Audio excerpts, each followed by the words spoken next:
बहुत समय पहले रामपुर गांव में चुटकी अपनी माँ भोली और अपने पिता भोला आलू के साथ रहती थी। चुटकी आलू के माता पिता उससे बहुत प्यार करते थे। एक दिन भोली बीमार पड़ जाती है और उसे अपनी बेटी की चिंता सताने लगती है।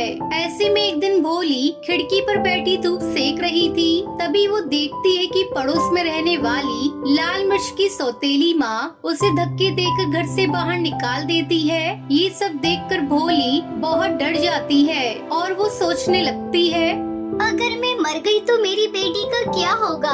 अगर भोला आलू ने दूसरी शादी कर ली तो सौतेली माँ मेरी बेटी को इसी तरह घर से बाहर निकाल देगी।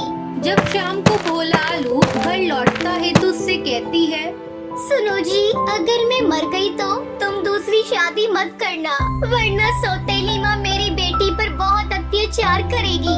ये सुनकर भोला आलू से समझाते हुए कहता है, भोली, मरे तुम्हारे दुश्मन, तुम ये कैसी बातें कर रही हो? तुम्हें कुछ नहीं होगा, तुम जल्दी ठीक हो जाओगी। नहीं, तुम्हें आज मुझसे ये वादा करना ही होगा कि मेरे मरने के बाद तुम कभी दूसरी शादी नहीं करोगे। भोली, मैं तुमसे वादा करता हूँ कि मैं कोई दूसरी शादी नहीं करूँगा। कुछ दिन इसी तरह बीत जाते हैं। भोली की हालत दिन पर दिन बिगड़ती जा रही थी और एक दिन वो मर जाती है। चुटकी अपनी माँ से लिपट कर रोने लगती है। उठो ना माँ, तुम उठ क्यों नहीं रही हो? माँ कुछ तो बोलो, अपनी बेटी को इस तरह छोड़कर कहाँ चली गई माँ? अपनी बेटी को रोता देखकर भोला आलू से चुप कराता है।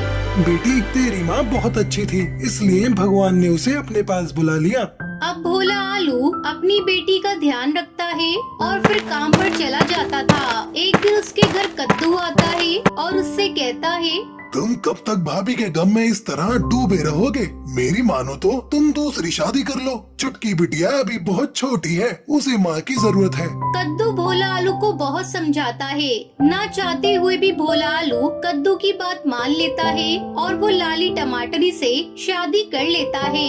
लाली टमाटरी शक्ल से बहुत ही भोली थी, वास्तव में वो बहुत ही निर्दयी थी। लाली टमाटरी भोला आलू के सामने चुटकी से बहुत प्यार करती, लेकिन उसके काम पर जाते ही वो चुटकी बिटिया पर अत्याचार करना शुरू कर देती थी।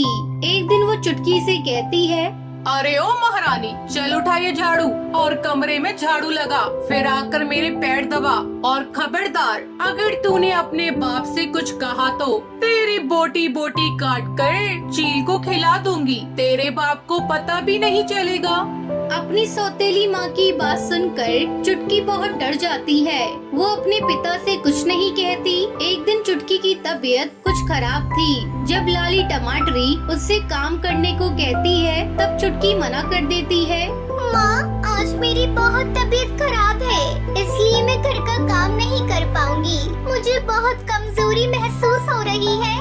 चुटकी की ये बातें सुनकर लाली गुस्से से लाल हो जाती है और उसे पीटने लगती है और उसे घर से बाहर धक्का देकर निकाल देती है। उसी समय भोला आलू किसी काम से वापस अपने घर आ रहा था। जब वो लाली टमाटरी की हरकत देखता है तो गुस्से से आग बबूला हो जाता है और वो लाली टमाटरी से कहता है, लाली टमाटरी, मैंने अपनी बेटी के लिए तुमसे शादी की थी। तुम तो मेरी बेटी के साथ बहुत बुरा बर्ताव करती हो। तुम अभी और इसी वक्त मेरे घर से बाहर निकल जाओ।